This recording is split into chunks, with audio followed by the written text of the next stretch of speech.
Hotspot, Sabrina and I, on Monday. And we're going to go right into the KOM Zoom room right now because Senator Jim Moylan is joining us to describe a program that he has crafted to help Guamanians with disabilities. This is the Guam Able Savings Program. Senator Hafaday, good morning and happy Easter to you.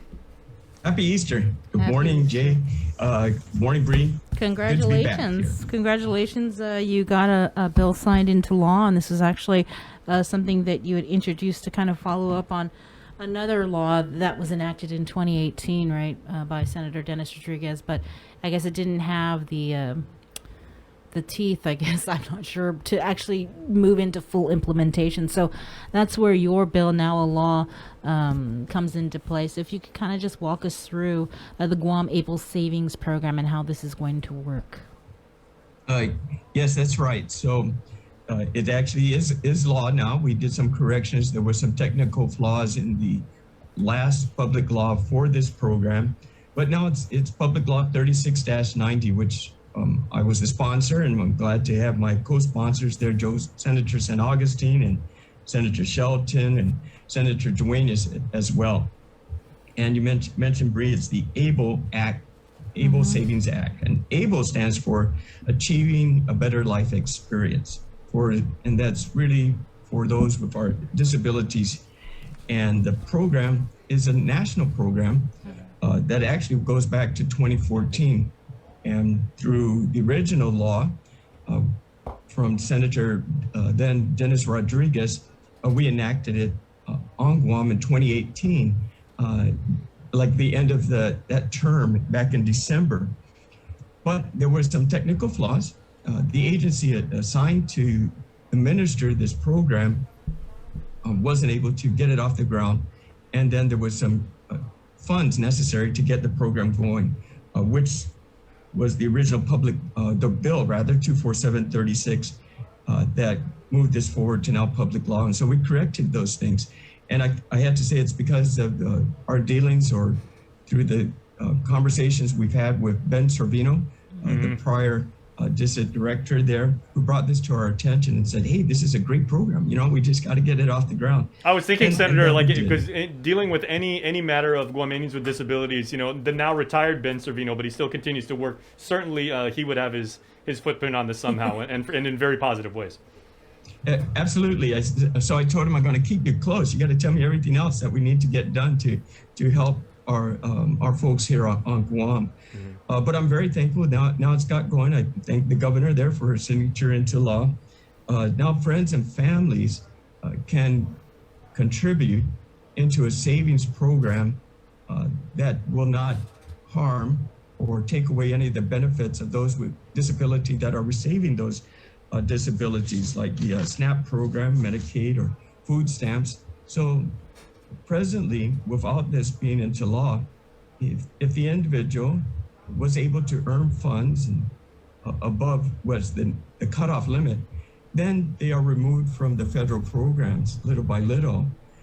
What the ABLE Act, the ABLE Savings Act, does is create a tax-exempt fund, savings account, to allow friends and families to contribute so that individual with a disability can use that for assistance, not get penalized by removing or reducing any of the benefits that they've currently received, and is able to have a better quality of life for their housing, for their transportation, for the medication, for their daily activities, right? So instead of just being broke all the time, you can actually gain some additional income, because there's many of us that may want to assist the adult person with disability, or there's children with disabilities as well. So that's the main purpose of this. We corrected some technical flaws. We also changed the agency responsible from Department of Revenue and Tax to Department of Administration. And then we provided funding through transfer authority of the governor up to $250,000 from the general fund to establish the program to get it started.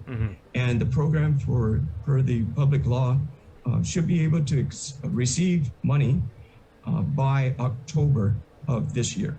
So looking forward for that to move forward. That is a tremendous program, Senator. And thank you for explaining the mechanics, because I know like a lot of people were, they were tweeting us and they were saying, can you actually break down exactly how this works? One question that was bubbling up is this a program, now that it is public law, administered specifically by the government of Guam, or can this also apply to like private financial institutions? Like, do the accounts also apply like with banks or with savings and loans or credit unions? Right, and that was the difficulty in the prior public law, which we corrected. DRT would have to get an RFP on this, put it out. So they'll probably be looking at banking institutes, right, to put together the rules and guidance and the IRS reporting for this, developing marketing materials, education, putting together a website. So for the agency to do that alone without any funding, it was difficult. And DRT says, since we'll be working with banking institutions on this, it can't be us because we also regulate the banks. We can't necessarily ask them for a proposal. But DOA stepped up to the plate and said, it can be us. We're familiar with these types of programs. So DOA is now tasked to do these RFPs, to get the bids, to see who's interested, to set up the program. And that's where it's going from there. So it could be, some could be administered by DOA, or it could be all up to the private institution there. It depends on how DOA makes the proposal with the RFP and what comes in to the agency for their review. And I guess my next question, Senator, was because these are proper savings accounts, are these interest bearing? So, I mean, I get, there are tax benefits that are realized, but is it an interest bearing savings account so that, future bills, and as Guamanians with disabilities, as they get older and maybe their bills continue to accrue, if I contribute something to a relative's account that I care about, would they be able to, handle the increase in medication or, additional equipment or assistive technology that they may need 5 years, 10 years from now? Right. Anytime there's money in the bank, there's always going to be some interest earned on that as well. It's a federal program similar to like a 529 college savings plan in the bank. So yes, that interest there will most likely be generating. What the interest is, I'm not sure, but it's made for that purpose so it can grow. And so the person with disabilities isn't penalized from receiving their current benefits like SNAP, for food stamps, Medicaid, and so forth. So yes, I'm sure that will continue on as well.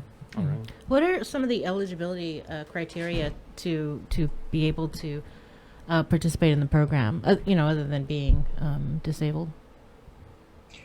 Right. So, well, first the person has to be recognized with the disability, and the federal program, I believe you had to have this before a certain age, before age 26, I believe. But what I really should do is though also mention on a website page for the ABLE program, it's ablenrc.org. So that's the questions on the eligibility is all available there as well, and it kind of explains a lot of the questions that you're asking also. So, but it follows a federal program. So the ABLE Act is in many states. I'm sure it's over 35 or plus states. And now we're just establishing our local program here so people can have a number to call or go down to visit once it's established. And it should be established by October of this year. Yeah, thanks for the link, Senator. We got it up now in comments so people can go and find out more about that. Yes. Is it a fair question, Senator, to ask of because this is intended for the use of expenses that someone with disabilities would incur,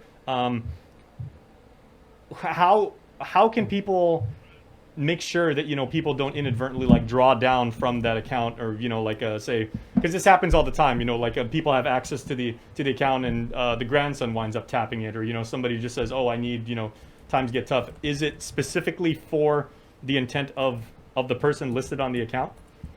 Right. Similar to our regular savings account as well. Okay. Right? So by default, it is the account holder that only has access to draw from the account. Okay. Or the person has a caregiver, for example, and that person would be the one signing it as well. So those regulations, just like presently, right, that person even without this account would have hopefully a savings account that they can draw from when necessary. So it's still with the banking institution. If this is through the bank, it would have to verify the authorizing signature of this. Otherwise, that would be breaking the law.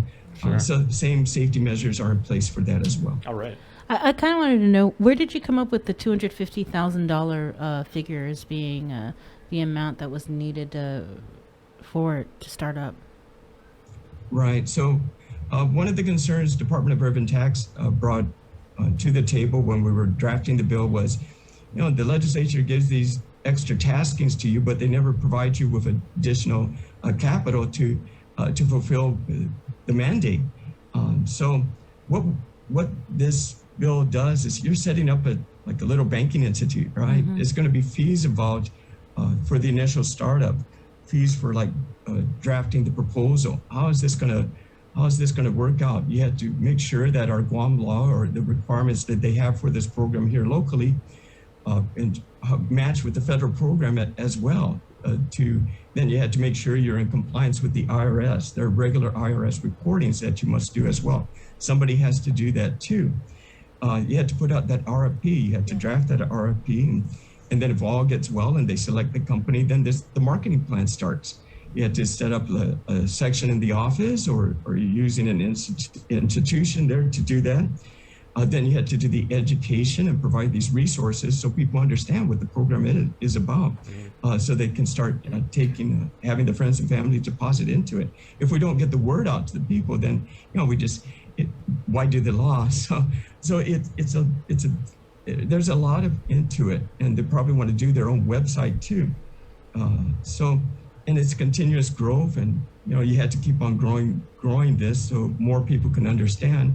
As the community, more people in our community become eligible for this. I think there's over 1,700 students that after the age of 18 that we are no longer in the system, right? Mm-hmm. But now could be eligible for this program too. That every year this would grow. So every year the institution responsible would have to expand as well. So it's startup costs. But the bill or the public law, it says up to $250,000. Mm-hmm. It could be less than that too. So this will be up to the Department of Administration to determine how much would we need to invest to make sure this gets going. We just didn't want to make them short. Right. And hopefully, I think that's a pretty solid number for the company to get started. All right. Well, Senator, a wonderful program to be sure, and congratulations to you to finally have this go from being, theoretical concept to now public policy here on Guam. So congratulations to you, and well done. Yeah.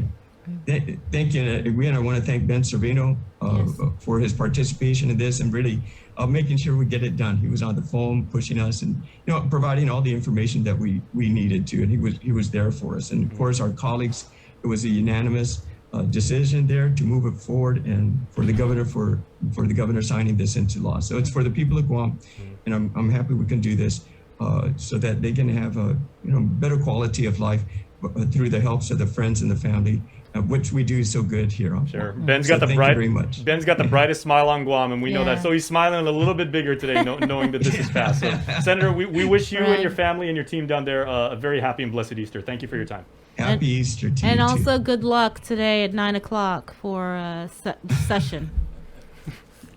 Yes, I'll be sure to get my blessings, and I appreciate that. We'll be ready to fight for that. So thank you so much. All right, take care once again.